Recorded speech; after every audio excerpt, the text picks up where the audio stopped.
You and many other guys spent months, weeks, whatever, on the internet trying to groom a child so that you could show up at some random person's house who has a child who's left alone and stick your dick in them and ruin their lives.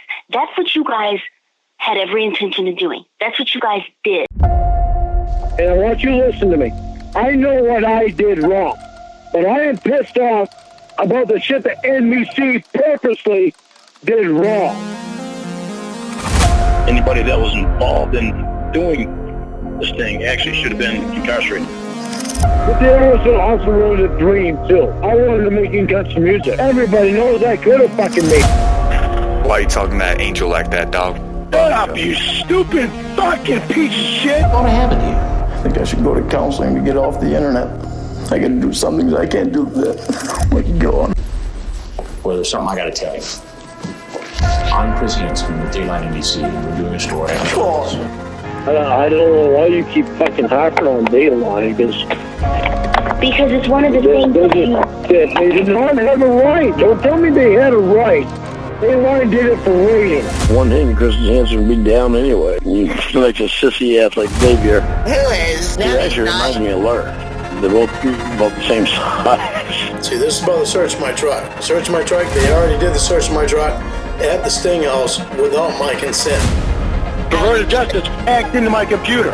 Saying that you're trying to be there for someone and then teaching them things about sex when they're a child and they didn't know anything about it is not being there for them. Pedophile, kid fucker. You wanted to look at your niece's butt cheeks and you liked when they sat on your lap, you disgusting fucking pig. I wanted to get turned around. I did not mean to get turned around. I didn't want to do that shit. I'm not a fucking pedophile. I don't give a fuck what you saw on NBC. NBC had to fucking touch it. Put that fucking guy up there and make sure she was right there for somebody for me to talk to. You were begging her for everything.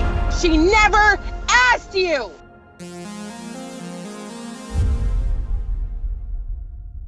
Hey, Lorne, how are you? All right, Chris, how you doing? I'm good, buddy. How's everything going today? Oh, pretty good. How's it going for you? Well, everything's doing fine. We're looking forward to sitting down here for a little interview, and there was a little hiccup with the counselor or the parole officer, or what's the latest? Yeah, it's supposed to be in the contract that I'm not supposed to have any interviews with the media. Yeah. And who that's based upon, the parole officer or the counselor? That's based upon the counselor. On the counselor. And does the counselor work for the parole board, parole office, or how does that all come together there in Maine? The probation office hires them because the federal government pays for it. So right. The probation office is the federal government is the one that pays for it. So they're actually individual counselors is what they are. Got it. So that counselor would have to sign off before you could do the interview with me, and if you didn't get the sign off, then it'd be a violation of parole, which nobody wants to see you do, right? That's pretty much it. Right. Right. And did you actually ask the counselor? Yeah, I had talked to the counselor first about it. And then I went and talked to the class about it, and that's when the counselor remembered that was in the contract that can't talk to any media. Right. Exactly why that is, I don't know, because it doesn't make sense to me or anybody else either. So. No, it would seem a violation of the First Amendment. But did you address it with the counselor, and what did the counselor say? And he pretty much ended the conversation right there because he said no. All right. And do you think it'd be helpful if, I don't want to get you in the jam or cause any trouble, but do you think it'd be helpful if I contacted the counselor? No, I think the only way that anything would help would be a petition, because if enough people make us think about it, then that would do something. This is Emma. Lorne, Sweetie, you're not very smart. The petition is just aesthetic. They can give you permission, and they will, as long as they know that it's not going to interrupt your therapeutic treatment. So if there's any way for Chris Hansen... The petition would have no impact on it whatsoever on anything like right. that.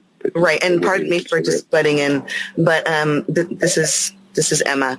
I'm trained in psychology. I've had to teach probation classes before, and all they want to make sure is that no such behavior is going to derail their treatment. And if it's posed to the therapist, the treatment provider, that it will not only not derail the treatment, but enhance it by allowing Lorne to process information that's been too difficult for him to process, maybe with somebody else related to the big life event that seems to be the stressor. It's my opinion that he will most certainly be released, and maybe a conversation with somebody who has their focus in a different area, like with Chris Hansen, would be exactly what we'd need for him to sign off, because we're not dealing with big time Los Angeles or New York City probation providers. These guys get up, feed their sheep, and then go wonder what they have to do all day until Lorne calls them asking for advice. Right. I think if you talk to the counselor, because I don't have much of his trust because of all the horrible, wonderful, funny things that I've done with Lorne, he'd probably listen to you because you have more integrity as far as, the Lorne saga goes. So I'm going to put it back on mute, washing dishes. Oh, go ahead, Chris. Okay, one question. Lorne, hold on one second. Go ahead. Emma, how do you think we should proceed? Do you think it'd be appropriate for me to contact the counselor? Is that the best way to go, Emma? In my opinion, I believe that Lorne has to say that he's considered it, turned it down. That way he looks good to the counselor, but then deferred to the counselor.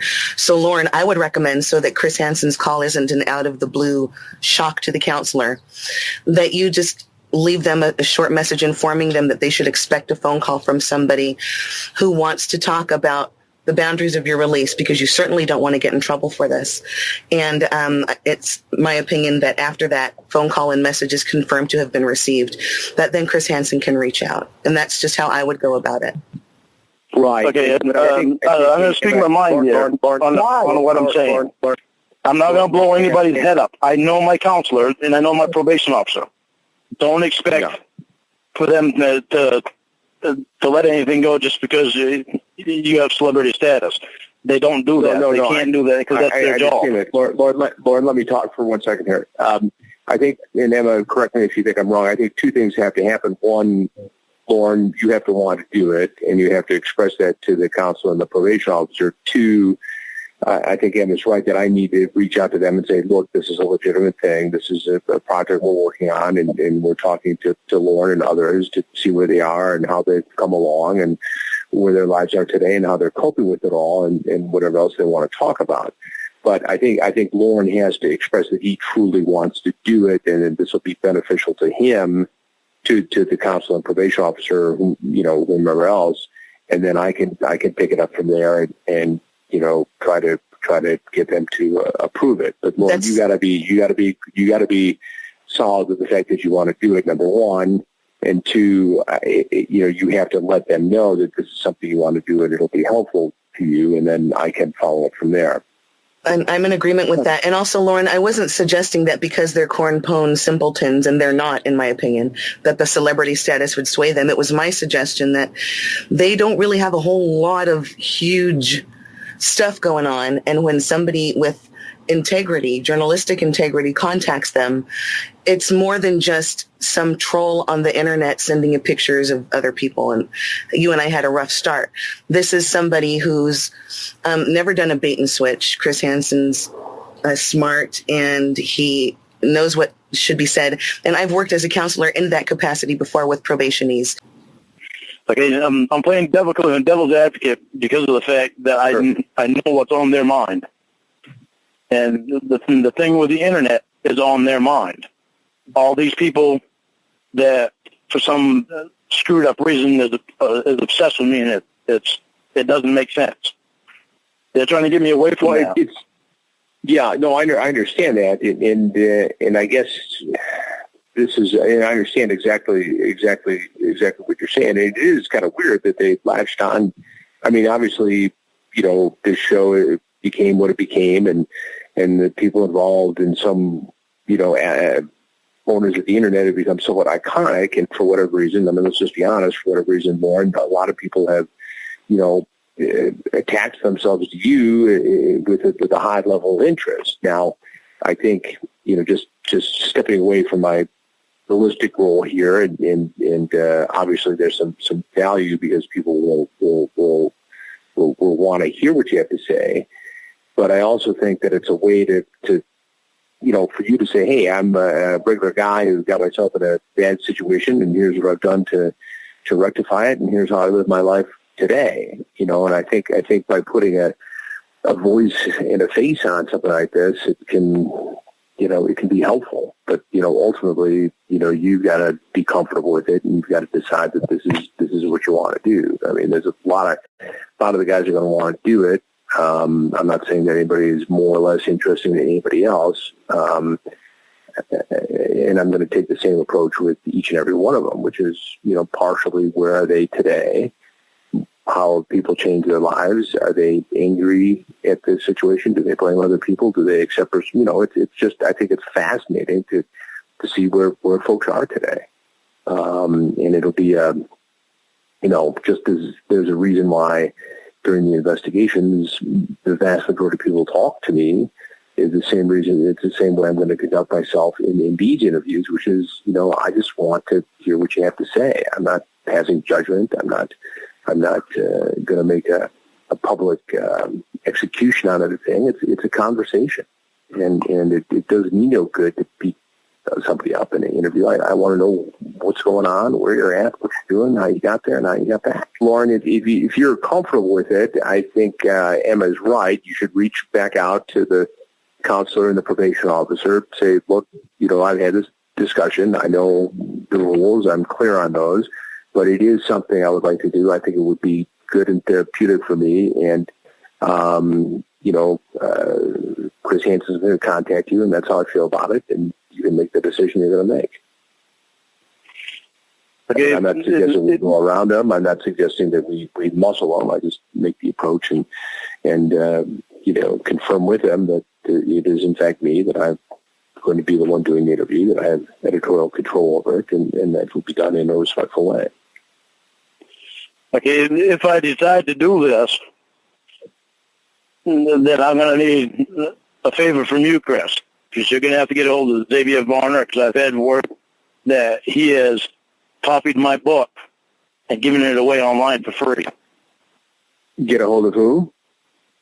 Xavier Philippe, or Hyde, however you pronounce his name, Xavier Varner.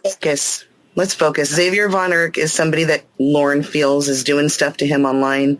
I don't know how much proof there is. Perverted justice. Yeah. I don't know how much there is or whatever, but they've become like a super villain in Lorne's head, and I think people might be doing things under his name online. But I think after the interview's squared away, before you do the interview, Lorne, you still have some leverage if you want Chris to put you into contact with them. But that right now is not something that should be on the forefront, in my opinion. I know you're interested in it, and it's good that you're letting Chris know. However... Yeah, I mean, that's the downside of the internet. I mean, people do it. I mean, I constantly come across people posing as me saying horrifying and outrageous things, and, gets wheels, and people say something, and it gets traction, and, I get it. It's frustrating. And, I've sort of developed a pretty tough skin about it all. But,